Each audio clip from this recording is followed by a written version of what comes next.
en direct de la place Rigaud avec Madeleine Klaus, la vice-présidente de l'association.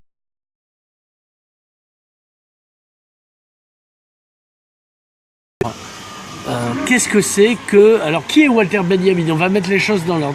Moi, je sais, mais on va voir si vous connaissez au moins le sujet, Madeleine. On va m'interroger. Voilà. C'est un interrogatoire. Walter Benjamin, c'est un très grand philosophe allemand. Philosophe, ça veut dire parce qu'il est critique d'art, il est homme de radio, il est homme de photographie, enfin de critique de photographie ou de théorie de photographie. Je n'ai pas parlé trop de son œuvre, mais s'il y a une association Walter Benjamin sans frontières, c'est le nom exact, oui. À Banyuls, c'est parce que Walter Benjamin, il a fini ses journées de façon dramatique à Portbou. Il est parti de Banyuls pour se suicider à Portbou à la fuite du fascisme allemand à Alors il a d'abord été arrêté par les franquistes et comme ils allaient le livrer aux Allemands, il a préféré se suicider. Voilà, on peut dire ça rapidement comme ça. Hein. Oui, bah, j'ai le sens du raccourci. Tout à fait, très bien pour ce genre d'exercice. Donc, il y a un monument magnifique. Walter Benjamin, de façon magistrale, il a fait un travail minimaliste à partir. Et c'est une des œuvres en hommage à quelqu'un des plus impressionnants que je connaisse. Alors, avec ça, le but du jeu de l'association, entre guillemets le but du jeu, parce que bon, le terme est un peu mal choisi, mais on veut faire moderne, etc. Et le but du jeu, on va rester là-dessus, hein, le but c'est de faire connaître Walter Benjamin, parce qu'on s'est rendu compte que cet homme mondialement connu avec des fans un peu partout est très très peu connu localement. On s'est fixé cet objectif de le faire connaître même de façon assez... Walter Benjamin, c'est un homme, une écriture assez hermétique. Hein. C'est pas évident de lire Walter Benjamin. Il y a des... Est-ce que c'est la traduction de l'allemand? Parce que je vois, non, il y a des philosophes qui sont compliqués du fait que la traduction... Non, pas du tout. Pas du tout. Walter Benjamin, même ça aide à lire la traduction parce que pour interpréter, enfin pour pouvoir traduire un texte, il faut l'avoir compris. Donc, moi, je me sers parfois des traductions pour lire du Walter Benjamin. C'est un style très particulier. C'est une pensée assez complexe, un peu hermétique parfois, mais aussi un peu déroutant. Et, mais qui, une fois qu'on est attrapé le virus, c'est aussi très plaisant. Donc on a cette ambition de dire au moins que les gens de la région sachent qu'a terminé sa vie ici un homme d'un grand intérêt. Alors c'est Jordi Vidal qui avait créé le centre Walter Benjamin. Voilà, le centre. Bon, maintenant il est pas à l'abandon, mais vu que Jordi Vidal n'est plus là, il n'y a plus les Beaux-Arts. Enfin, voilà. c'est un peu à l'abandon, j'ai l'impression, mais bon, passons. Voilà, passons. Candidat suivant, comme on dit. Alors, il y a eu des précédentes lectures, notamment avec l'actrice Anne Alvaro. Et François Martouret, qui lisait les lettres de Walter Benjamin, et Anne Alvaro, les lettres de femmes qui ont été ses correspondantes. Toujours avec Pedro Soler à la guitare. Oui, voilà. Et là, on récidive. Donc le 24 juin, donc samedi 24 juin, c'est un événement. Enfin, moi, je suis enthousiaste parce que pour moi, c'est vraiment un événement culturel. On a une chance folle, faut pas le rater, même s'il y a que 100 places. Oui, voilà, il y a que 100 places, donc il faut surtout s'en occuper assez rapidement pour en avoir une. Voilà. Mais c'est donc Denis Lavant qui est un grand fan de Walter Benjamin et un grand fan de Banyuls. Voilà. Et qui depuis quelques années dit mais je suis prête à m'investir, à faire quelque chose pour Walter Benjamin. Il fait tous les ans, il vient à Banyuls et il va sur les pas de Walter Benjamin, il fait ce chemin assez aride et il faut le récupérer dans des endroits pas possibles parce qu'il adore quitter les chemins. Il fait du hors-piste. Oui.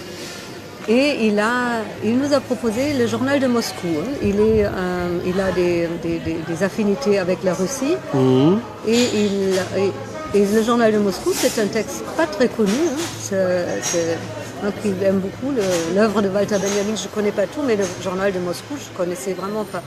Et c'est un texte vraiment à découvrir parce que c'est peut-être le texte le plus intime de Walter Benjamin. Il se livre de façon très étonnante. Enfin, pour nous tous, c'était un régal de découvrir ce texte. Et je crois, lui, il se concentre dans sa lecture sur l'aspect amoureux. C'est un Walter Benjamin amoureux qui va à Moscou retrouver Asia Lassis, une des 3 femmes qui ont beaucoup compté dans sa vie.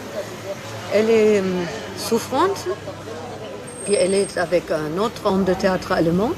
Donc, mais à l'époque, c'était courant. Oui, c'est vrai que dans ce milieu-là, c'était pas. Par exemple, Lily Britt ou Elsa. Tout à fait, dans les milieux citadins de ces années 20, c'était en 26. C'était tout à fait à Berlin et à Moscou, ça faisait même partie des revendications politiques. Oui, voilà. Donc, mais bon, on sait bien que ça peut être une théorie, mais de le vivre, c'est pas évident, et on le voit quand même aussi. Jules et Jim, c'est bien au cinéma, c'est tout. C'est bien au cinéma, et même Stéphane Hessel nous l'a bien dit, à quel point ça peut être compliqué. Voilà, donc là, c'est très touchant. Du coup, c'est un texte qui est vraiment très humain, absolument accessible. C'est un journal, et c'est magnifique. Je peux dire que ça, c'est magnifique. On est tous très séduits, toute l'équipe qui a travaillé déjà sur ce texte. Accompagné à la guitare par Pedro Soler. Pas accompagné, c'est pas un chanteur de Milavant.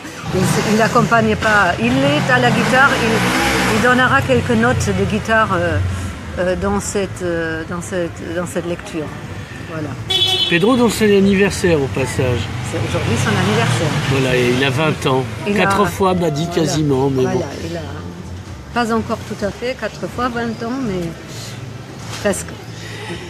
Et dans le mas magnifique qu'il y a sur les hauts de Banyuls, en pierre noire. Voilà, donc on va être en voisin ce jour-là. C'est ça qui a séduit Denis aussi, de pouvoir aller à pied à sa salle. Et voilà, ça va être que du plaisir. Donc la salle, précisément, c'est où? C'est le Maasreitsch, c'est dans les hauteurs de Banyuls, c'est là où ils font veillir le Banyuls et le Maasreitsch. Et c'est la salle capitulaire du Maasreitsch. Et c'est une salle assez intime, avec peu de place. Oui, donc jauge à 100 personnes. Voilà, une jauge à 100 personnes. Alors, pour retenir sa place, justement, y a-t-il un numéro de téléphone, un mail, un pigeon voyageur envoyé, que sais-je? Voilà, notre président Jean-Pierre Bonnel, qui a donné son numéro. Je lui donne le numéro? Oui. 06 31 69 09 32, ou l'office de tourisme de Banyuls, où on peut acheter ses places. D'accord. Mais on peut, je crois, Jean-Pierre Bonnel aussi peut lui envoyer un chèque. Voilà, et il se barrera pas aux Bahamas avec. C'est quel prix? C'est 18 € pour le prix normal et 15 € pour les adhérents de l'association. D'accord. On peut adhérer à l'association et avoir sa réduction immédiate. Immédiatement, voilà. Est-ce que vous avez d'autres choses prévues pour l'association Walter Benjamin Mais je suis peut-être en train de dévoiler un peu de scoop, parce qu'il y a Razar Kalavon, la femme de Dilavant, qui était une actrice en scène, un metteur en scène, une femme de théâtre aussi, et qui a fait des magnifiques spectacles à la BNF à Paris. Et elle est tout à fait d'accord aussi de nous faire une lecture, et on est en train de voir si on ne peut pas le faire même cet été. Donc on va voir. Mais ça vient de tomber. On suit la piste pour vous, comme diraient les présentateurs dans la vraie télé. Très bien. Madeleine Clos, y a-t-il encore quelque chose à dire ou on peut mettre fin à cette délicieuse entrevue? Je vous invite à découvrir Walter Benjamin, l'homme et son œuvre, et adhérer à l'association, comme ça on vous aidera. Madeleine, merci beaucoup. Merci à toi.